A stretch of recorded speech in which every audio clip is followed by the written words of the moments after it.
Алексинской детской школы искусств имени К.М.Щедрина. И событие у нас с вами сегодня непростое. Юбилей, 145-летний юбилей со дня рождения великого композитора С.В. Рахманинова. И вы знаете, это не только праздник. Юбилей – это всегда повод для размышлений. Повод из нового 21 века взглянуть на прошлое. Дистанция времени позволяет всем нам как-то по-новому переосмыслить, переоценить творчество нашего великого, замечательного соотечественника, увидеть новые ракурсы, новые грани его удивительного, бесконечно значимого творчества. В связи с тем, что наш временной регламент очень ограничен, мы для вас подготовили методические буклеты, и те вопросы, которые не совсем будут освещены в нашей конференции, они будут представлены в методических буклетах, которые вы сможете по окончании конференции себе взять. И откроет нашу конференцию заведующая методическим объединением преподавателей фортепиано Толчанова Лилия Владимировна. Добрый день. Я начну со слов Рахманинова, что он говорил. Я русский композитор, и моя родина наложила отпечаток на мой характер и мои взгляды. Моя музыка – это плод моего характера, и поэтому это русская музыка. Единственное, что я стараюсь сделать, когда я сочиняю, это заставить ее прямо и просто выражать то, что у меня на сердце. Вот так сказал С.В. Рахманинова. На исходе первого десятилетия 20 века имя Сергея Васильевича Рахманинова звучало как одно из самых крупных и ярких имен современного русского искусства. В этом единодушно была отечественная и зарубежная пресса. Блистательно окончив в 1892 году Московскую консерваторию, Рахманинов уверенно и властно вошел в мир музыки. Рахманинская музыка, примечательно, в равной степени завоевывала признание у профессиональных музыкантов и у любителей.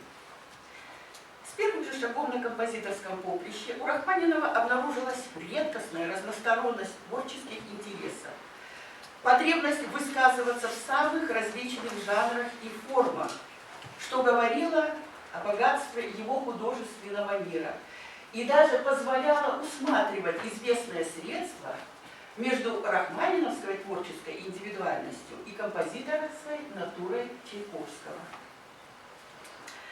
Поразительно, что впервые, обращаясь к различным жанрам, он создавал высокоталантливые произведения, среди которых были и подлинные шедевры, жемчужины рахманиновской музы.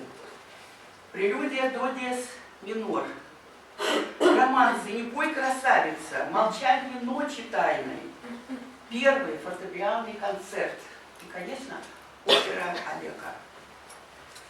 Поразительно, что эти произведения создавались 18-летним юношей, да еще создавая сочинения полной свежести и неповторимости своеобразия, каждое из которых было своим новым словом в музыкальном искусстве.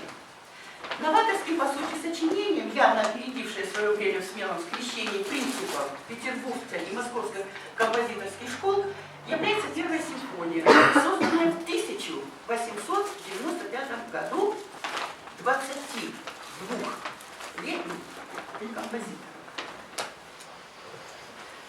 К периоду начала 1900-х годов относятся капитальные рахманиновские творения. Вот «Скупой рыцарь», второй и третий фортепианные концерты, кантата, поэма «Колокола» и хоровой цикл «Всеночная», многие романсы, прелюдии, этюды, картины, наконец, монументальная вторая симфония, отмеченная при своем появлении Глинкинской премии.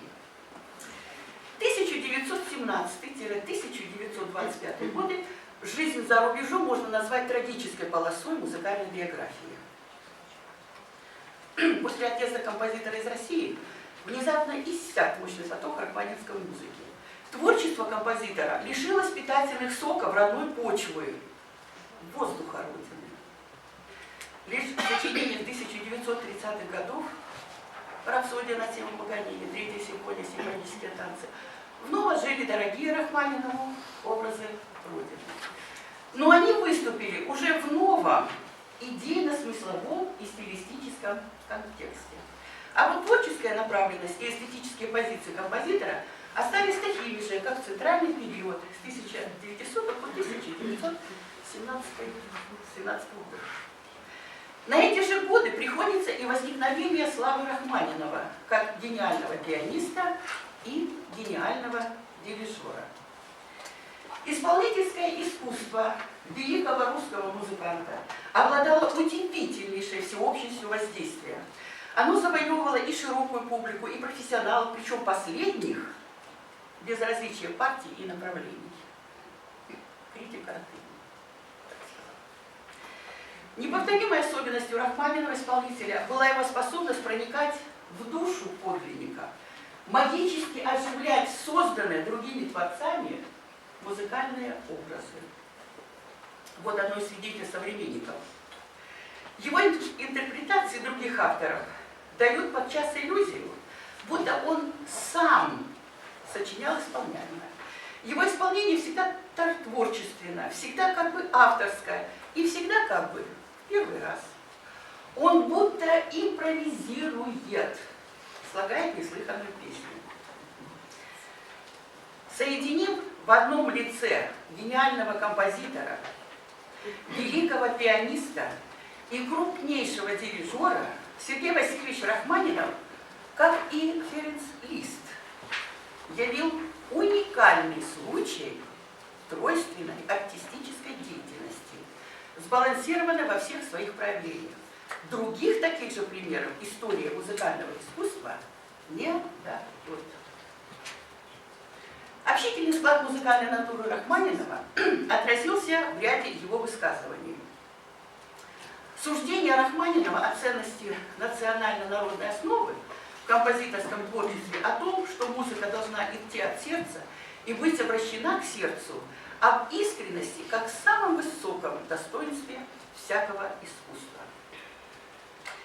Рахманинов сближается с Чеховым, Буниным, другими литераторами, со Станиславским, с певцами русской частной оперы Мамонтова и Большого театра, в том числе с Шаляпиным, замечательными художниками, с великой русской актрисой начала XX века Олей Санжевской. Поражает у Рахманинова нераздельное слияние знакомого, традиционно с ошеломляюще новым, творчески оригинальным. Залогом художественного ценного он считал новизну самого содержания. Оригинальность и значимость делаемого творческой личностью вклада в искусство. Композитор может воспользоваться всеми известными приемами сочинения и написать произведение глубоко отличное и по стилю, и по мысли, от всего созданного до него. Потому что он вложил в эту музыку свою индивидуальность и свои переживания, говорил Рахманинов. Композитор твердо шел своим путем в искусстве, несмотря на упреки со стороны левой партии. Он не изменял своему творческому креду, всегда оставался за ним собой. В шкале музыкальных настроений проявляла себя эмоциональная атмосфера эпохи, пульс и дыхание русской жизни рубежа веков, бурный поток социально-психических флюидов того времени. Тем самым содержание общественного бытия предопределяло содержание внутреннего мира художника, новизну его искусства. Центральной проблемой творчества композитора здесь встает проблема художник и революции.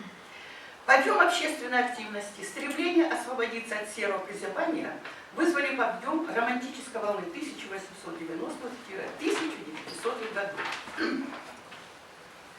Романтическая настроенность музыки Рахманинова отмечена печатью реально жизненного.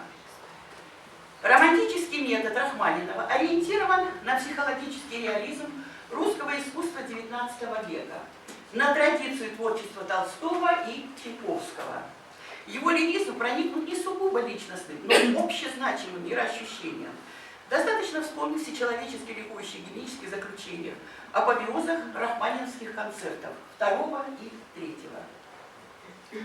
Много музыки Рахманинова навеяно и драматическими сторонами. Среди русских композиторов своего времени Рахманинов как художник-лирик выделяется чуткостью к социально-психологическим коллизиям и конфликтам времени, к грандиозным историческим потрясениям, на грани которых Россия оказалась в предоктябрьское десятилетие. Творчество Рахманинова овеяно духом своего времени, оно богато национально-историческим содержанием. В нем явно просматривается единый и широко обобщающий образ Родины. Тем самым другой центральной проблемой творчества композитора оказывается проблема «художник и Россия». Чувство России как прошлого и чувство Родины как будущего сливались в целостной и объяснимой концепции Родины, жизненно важной для русской культуры начала века. В музыке Рахманинова в ходе освоения новых пластов проявляется процесс обновления национальной традиции. Рахманинов – это прирожденный поэт и певец России, композитор глубже и проникновения других своих современников, музыкантов – Рядов, Глазунов, Прокофьев, Стравинский, выразил вечное и прекрасное чувство Родины. Знаменательно, что второй концерт Рахманинова звучит по долгу и по праву памяти в День Победы, в торжественную и священную для всех нас, для нашей Родины, минуту молчания. В музыке Рахманинова, естественно, живет народная интонационность. Непосредственное обращение к народно-песенным образцам сравнительно редкий случай у Рахманинова, и это его отличает от большинства русских композиторов, от Ритки до Лятова. Хотя им создан подлинный шедевр, уникальный вокально-симфонический цикл, основанный на фольклорном материале. 3 русских песен для оркестра и хора. Общность с народно-эстетической традицией, специфика национального проявляет себя также в особых свойствах рахманиновских музыкальных пейзажей. Здесь, несомненно, Рахманинов многим обязан Римскому-Корсакову. У него пейзажность тесно слита с лирическим состоянием. На переднем плане находится не изображение явлений, а вчувствование в мир природы и отражение видимого через созвучие души художника, душе природы. Так в пейзажной музыке композитора встает лирически обобщенный образ Родины, красавицы России. Неповторимая исходно русская музыкально-поэтическая атмосфера порождается в музыке Рахманинова столь типичным для нее звучаниями русских колоколов, интонациями знаменного хорового мелоса. Вместе с мелодиковой знаменного хорового пения в творчество композитора широко вошел элемент личности. Рахманинов вступает как художник своего времени, порыв своеобразно национально-культурного ренессанса, питательной средой которого была культура прошлого, а содержание ее проекция – плоскость современности. Одно из высших достижений русской художественной культуры, творческое наследие Рахманинова, явилось и одним из завещаний русской музыкальной классики, советскому музыкальному. В нем живут и традиции Рахманинова, композитора, и традиции Рахманинова, исполнителя. Они без труда прослушиваются у Прокофьева и Мясковского, у Шапориной, Шабалина, у Свиридова и у многих других. Известно, что в концертных программах выдающихся пианистов творения Рахманинова занимают почетное место. Музыка Рахманинова звучит на родине композитора и во всем мире. Она, можно сказать, идет от сердца автора, к сердцам слушателей, как того и желал С.В. Рахманинов. Вклад великого музыканта в русскую и общечеловеческую музыкальную культуру поистине неоценим. Он навсегда вошел в художественную сокровищницу мирового искусства. И заканчиваю я этот вклад словами Сергея Васильевича Рахманинова. Самое высокое качество всякого искусства – это его искренность. Нельзя открыть новый мир и одновременно хорошо составить.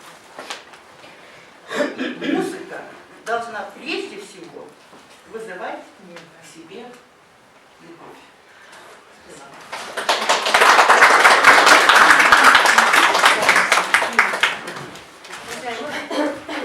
Предлагаю вашему вниманию тему пианизма Рахманинова. Это вопрос особо значимый в его творчестве.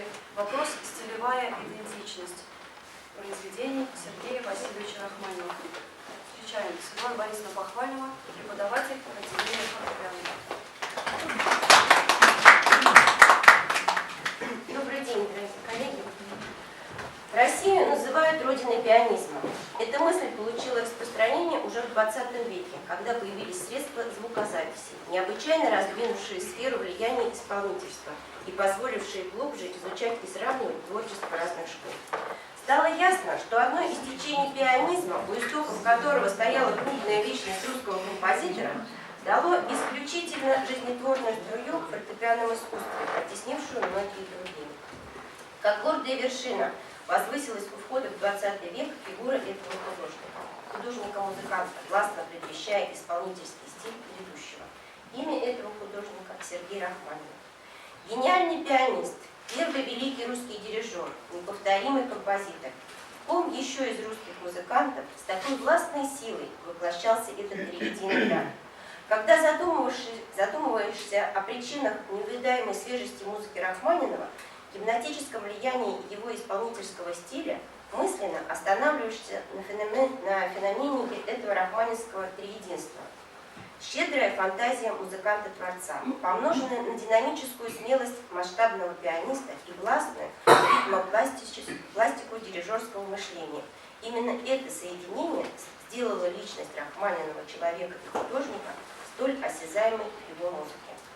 Ученик Зверева, Зелотти, Танеева, Аренского, наследник традиции братьев Рубинштейн, он вышел из самого сердца России и впитал своим искусством и величавое раздолье родных просторов, и суровую предгрозовую атмосферу русских революций. Рахманинов был кровно связан с той эпохой русского искусства, которая принесла обновление в литературе, театру, живописи, музыке. Асафьев писал: Рахманинов ораторски воплощает заветы эпохи, ознаменованные подъемом русского оперно-театрального искусства, лебедиными песнями Чехова, пламенной романтикой новелл писателя Трибуна Горького и юностью МХАТ, если вести его историю с исканием Станиславского, страстных и упорных. Пианизм Рахманинова был плоть от плоти тех новых реалистических устремлений русских художников, которые противостояли наплыву декадентских течений.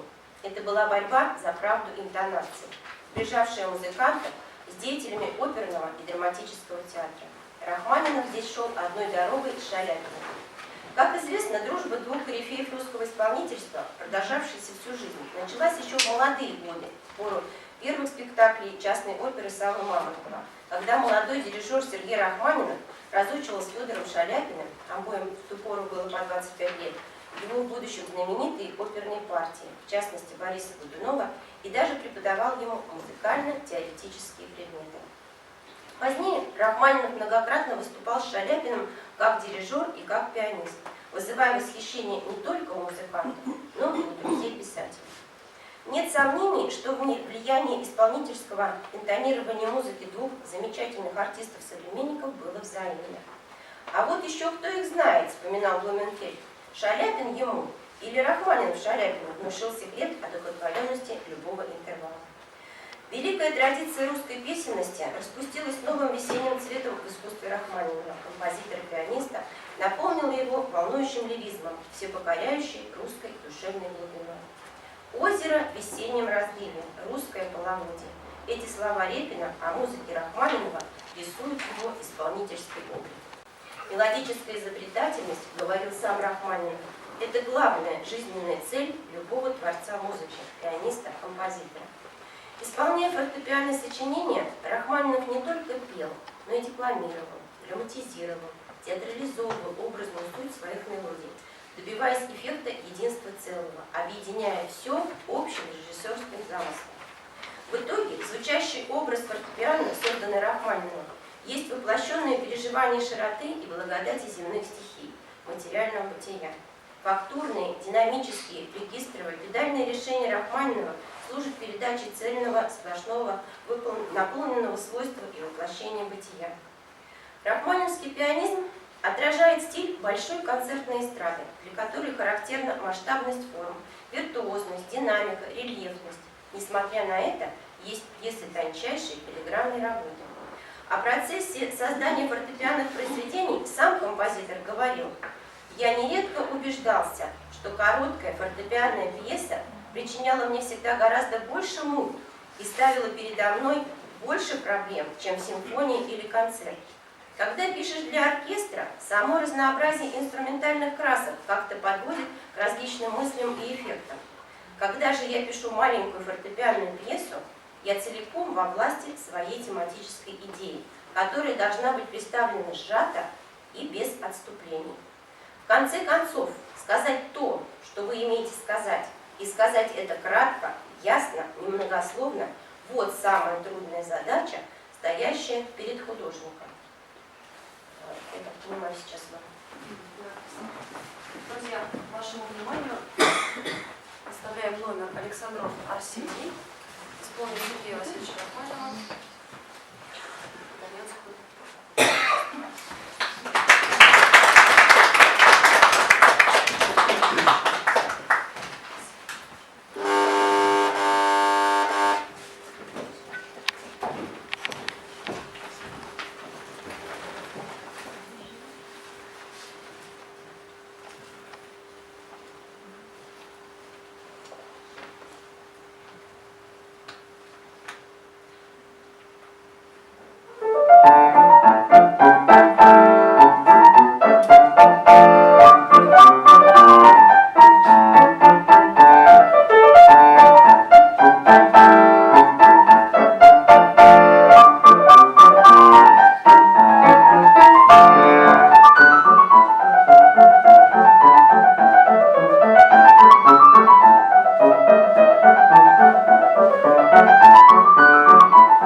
Всякому искусству нужна прежде всего непрерывная линия. Само искусство зарождается с того момента, как создается непрерывно тянущаяся линия звука, голоса, рисунка, движения. Что касается особенностей фортепианной стилистики Рахманинова, то они связаны прежде всего с его активной деятельностью в качестве концертирующего пианиста, обладающего поразительным по мощи и своеобразию пианистическим дарованием. Среди общих черт, объединяющих и Рахманинова исполнителя, и Рахманинова композитора, широта сценического размаха, укрупненность всех элементов фактуры, массивность и монументальность звуковых построений, связанных с созданием произведений, ориентированных на концертную эстраду, с обращением к многотысячной аудитории.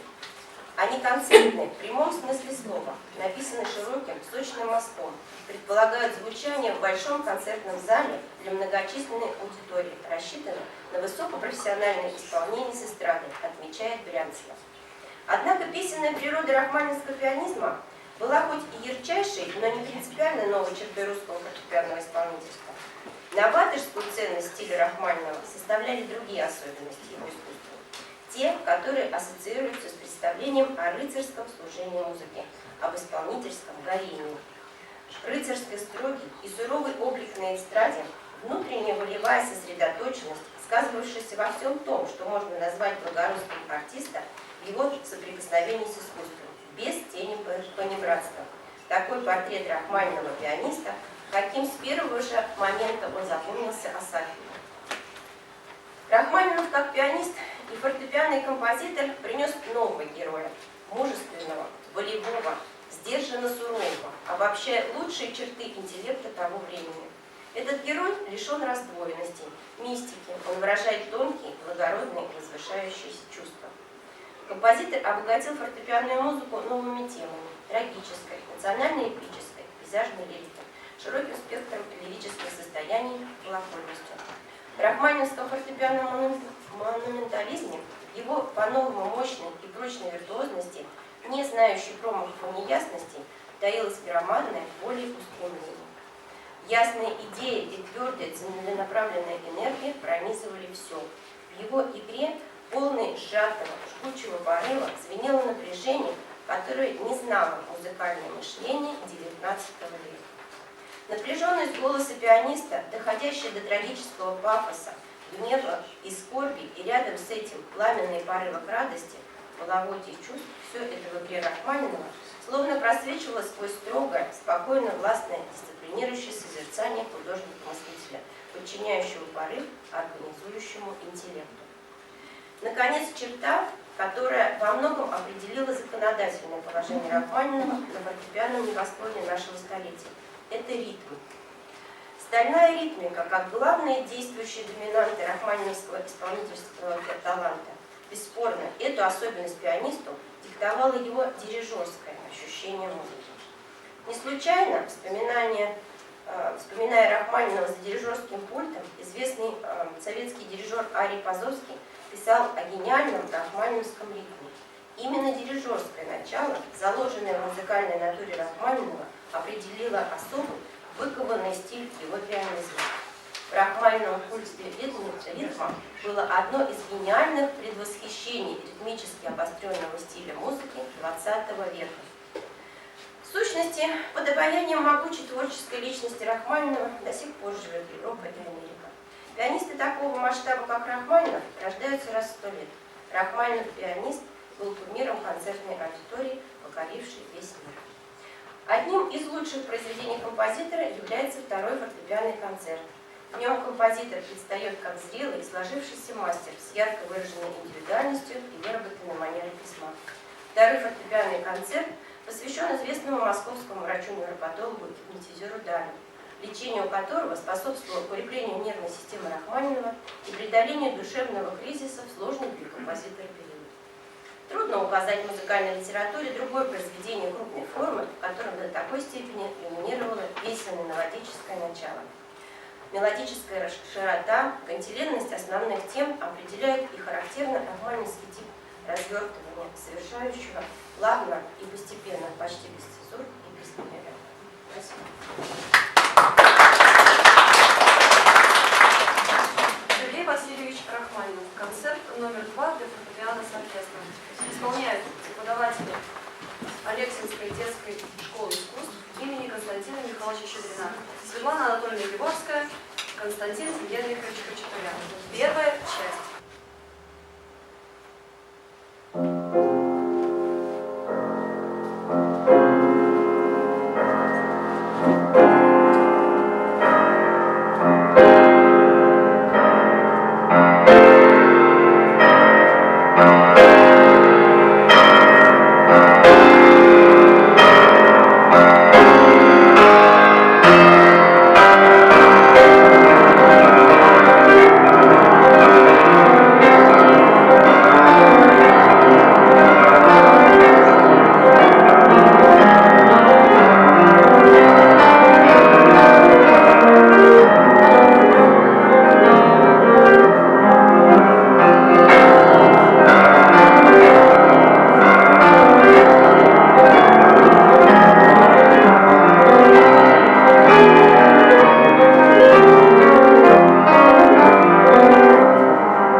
докладчик с темой поэзии романсов Сергея Васильевича Рахманинова, Ольга Дмитриевна Рабарская из Заокской детской школы. К сожалению, к нам не смогла сегодня приехать, и наш директор Петр Викторович любезно согласился озвучить нам ее доклад.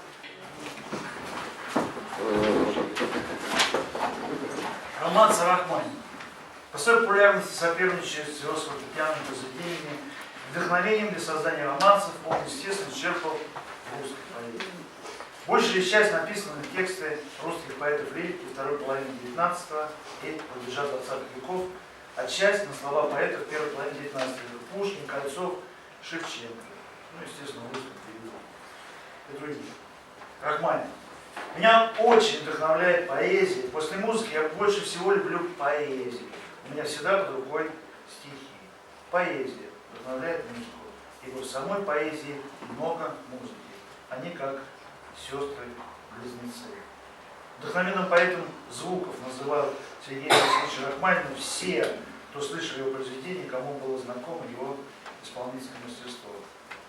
Романсы Рахманинова относятся к самым замечательным страницам не только творчества этого композитора, но и всей русской музыки конца 19-го, начала 20 века. В это время романс едва ли не самая распространенная и любимая форма музыкально-поэтического общения. Жанр, предназначенный для выражения интимных переживаний, он оказался идеальной формой для выражения самых разных образов. Любовная лирика, трагедия, упоение радостью бытия, светлая пейзажная лирика. Ну, вот только несколько тем романсов Рахманинова. К ряду общеизвестных фактов относятся свидетельства о пристальном внимании Рахманинова к текстам своих сочинений. На эту тему написано немало воспоминаний друзей, родных, учеников, множество писем. Постоянный поиск текстов были общим состоянием окружения композитора. Сам Рахманинов думал об этом непрестанно. Особый интерес в этом ключе представляет его переписка с Марией Шагинян. По ее совету он написал целый ряд романсов, среди которых романсы на стихи поэтов-символистов Брюсова, Сологуба. Рахманинов восприимчив поэзии необычайно. Крайне важным моментом для композитора было начало романса. Нередко именно оно определяло формирование всю музыкальную композицию в целом. Зачастую начальная фраза максимально вбирала в себя все напряжение душевных токов. Но вот некоторые из них строфы, открывающие романс Рахманинова, в которых в обозначенном аспекте представлены весьма показательно. «О нет, молю, не уходи. Люблю тебя, романс утра. Я жду тебя. Пора, явись, пророк. О, не грусти о мне».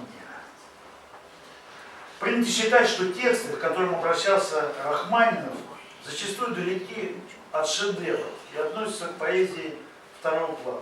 Романсы на стихи Лермонтова, Тютчева, Ферта, Бальмонта, Гейне соседствуют у Рахманинова сочинениями на тексты малоизвестных Бекетовой, Галиной, Давидовой или модно в начале 19 века Нарцева, который уже в 1906 году Валерий Брюсов критиковал за невыработанный пестрый язык, шаблонные эпитеты, скудный выбор образов, вялость, растянутость речи.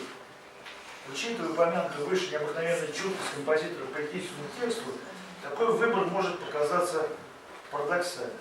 Он, думается, Рахманинов просто иначе оценивал поэзию, ставя во главу угла музыкальность стиха. В результате то, что могло произойти незамеченным в поэтическом сборнике, словно оживало в музыке Рахманинова. К высшим шедеврам рахманиновской поэтической лирики принадлежат такие романсы, как «Сирень», слова Бекетовой, «Здесь хорошо», слова Галины. Несмотря на то, что текст не обладает особыми художественными достоинствами, музыкальный образ оказывается гораздо более емким, богатым, содержательным, чем положено в основу этих романсов стихи.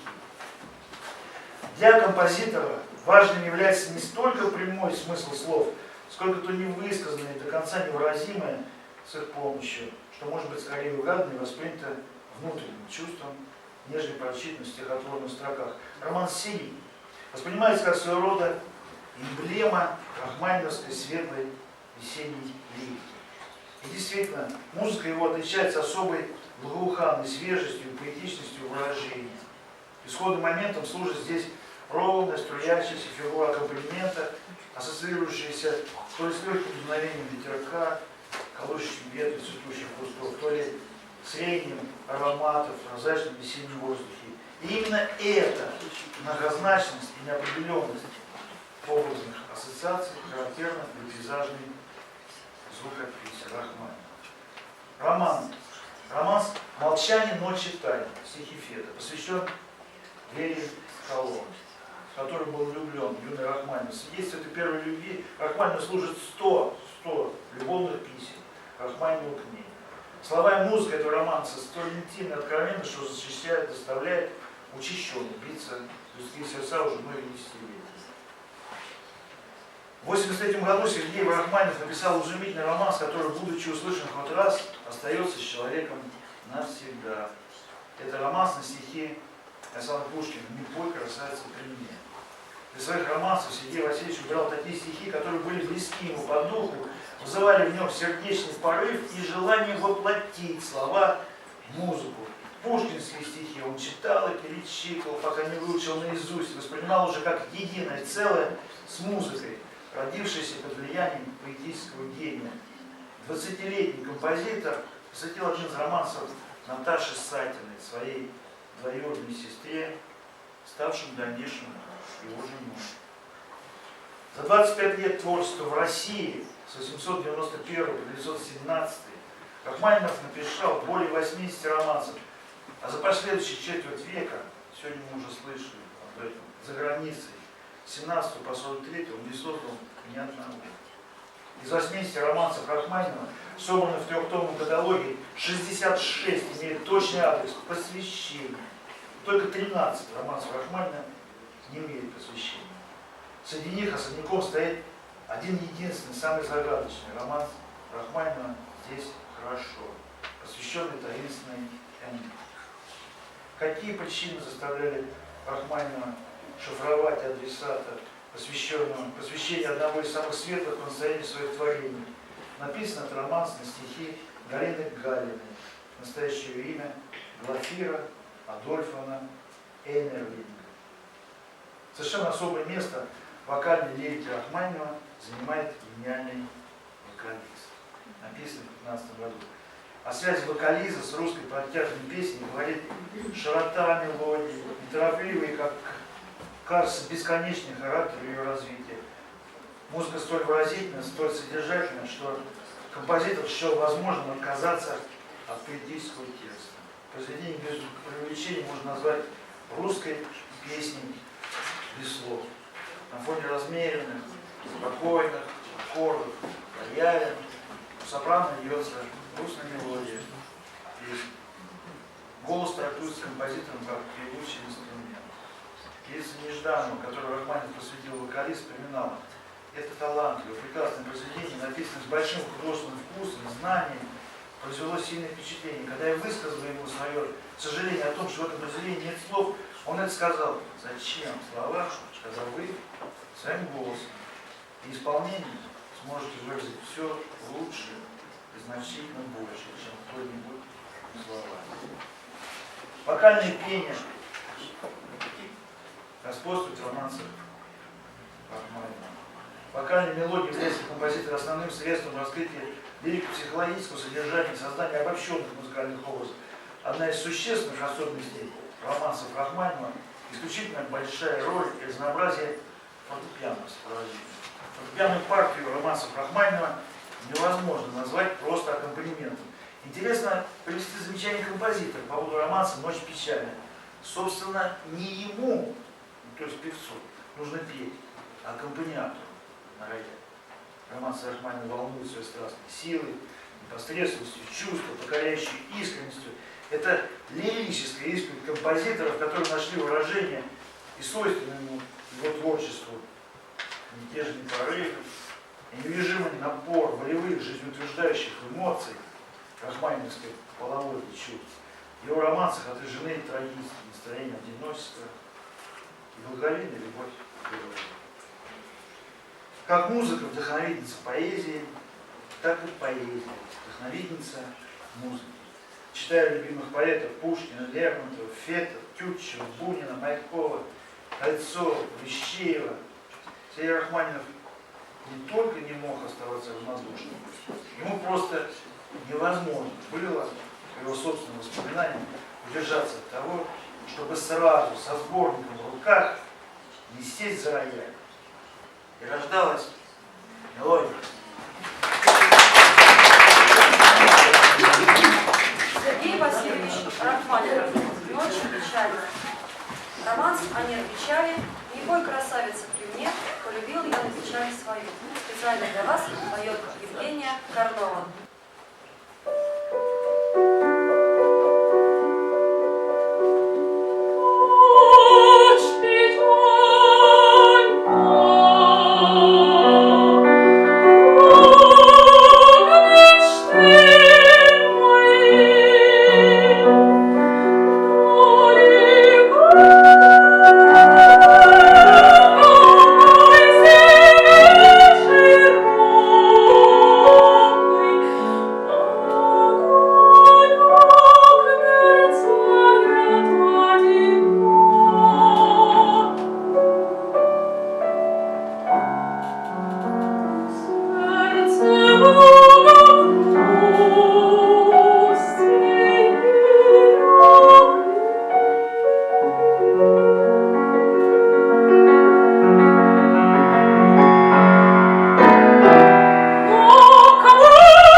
создания романса «Сирень».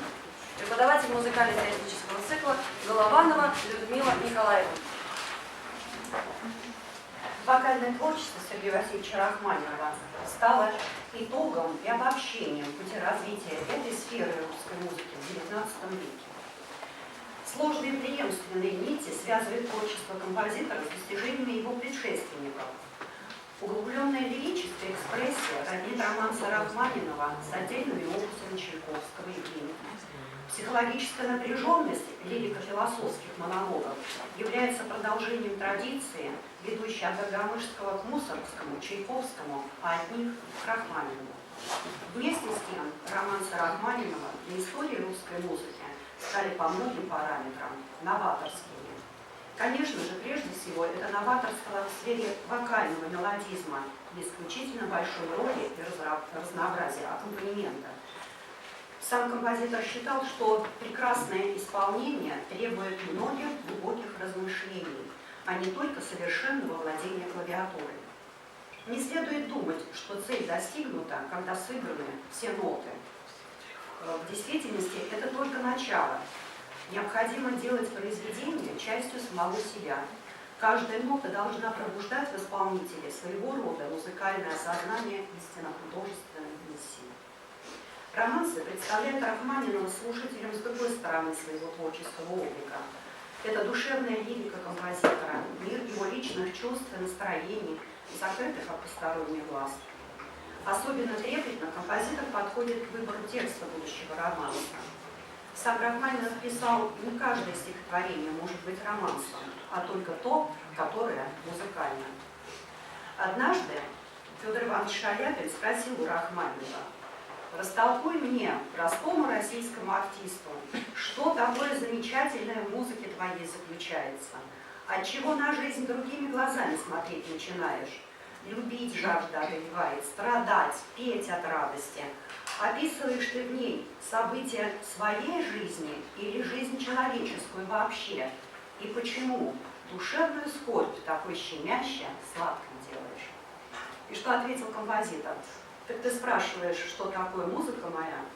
Это тихая лунная ночь, это шелест листьев, это отдаленный вечерний звон, это то, что родится от сердца и идет к сердцу, это любовь.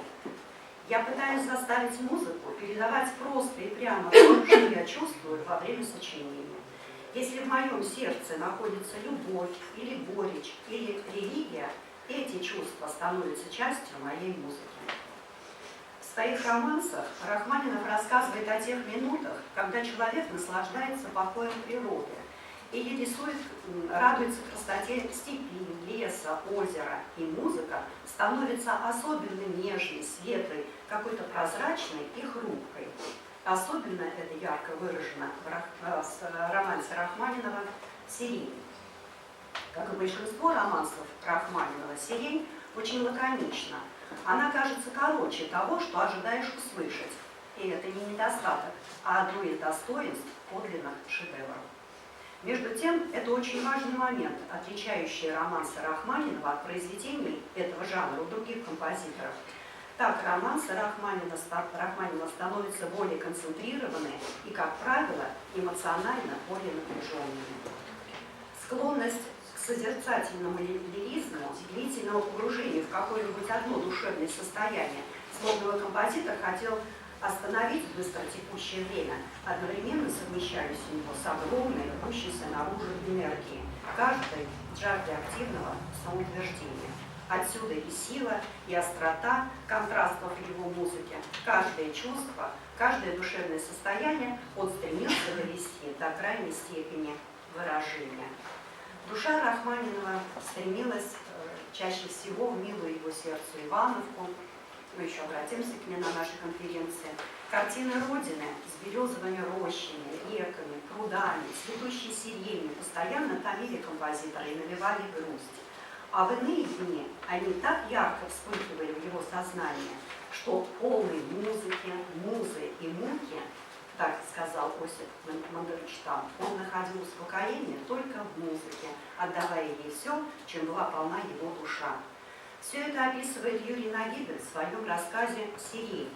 о зарождающихся чувствах молодого Сергея Рахманинова и Верочки Скала, которые встретились в период необыкновенного цветения сирени. В память Ивановки и того странного лета, когда запоздало и мощно завродилась сиреневая вин, Рахманинов написал свой самый нежный и взволнованный романс «Сирень». Там есть удивительная, щемящая, как взрыв, нота, то промельк Верочкиной души, откупленной любовью у вечности. Автором стихов, на которые написан романс, является Екатерина Андреевна Бекетова.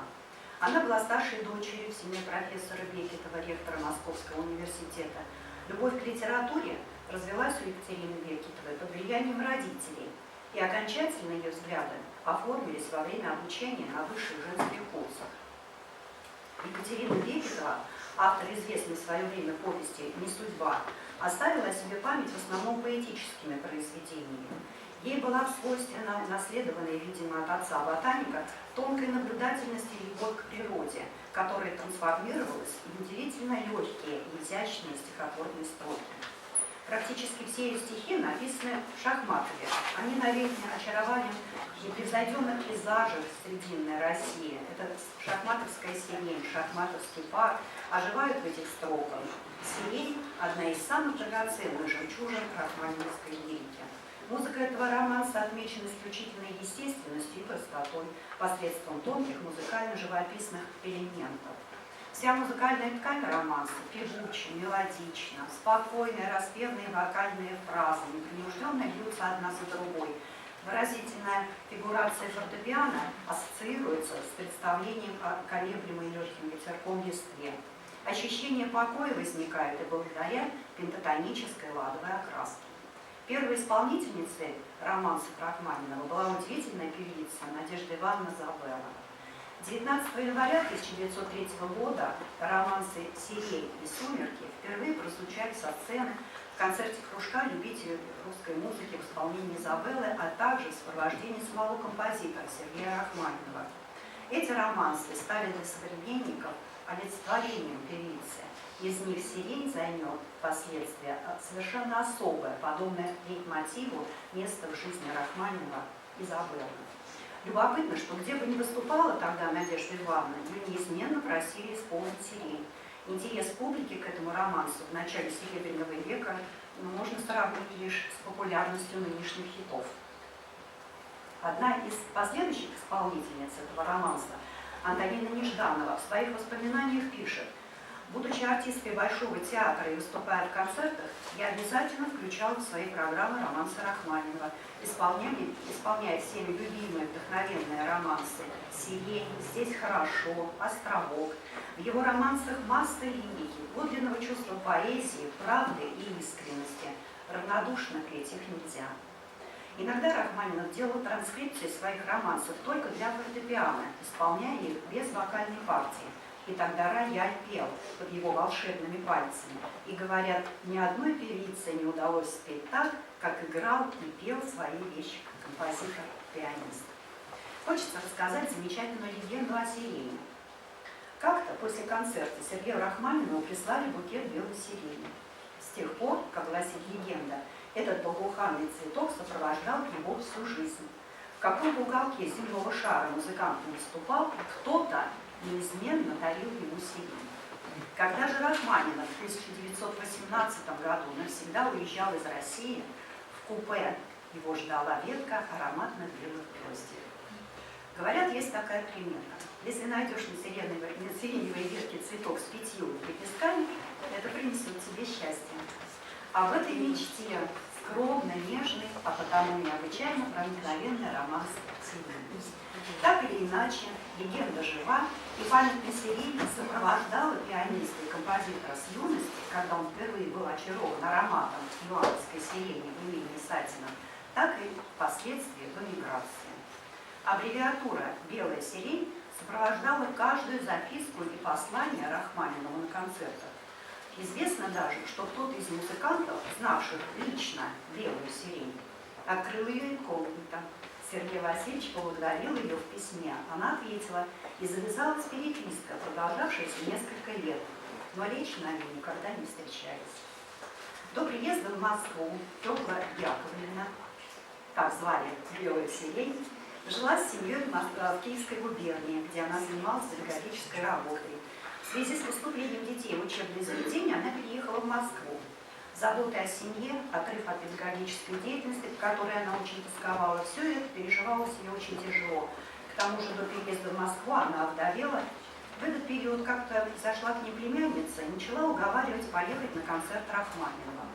Фёкла Яковлевна сначала наотрез отказалась, но, уступая уверению, что она не раскается, если поедет, наконец согласилась.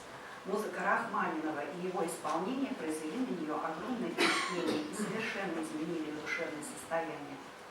В Москве 8 февраля 1914 года в филармоническом концерте в первый раз исполнялась поэма «Колокола».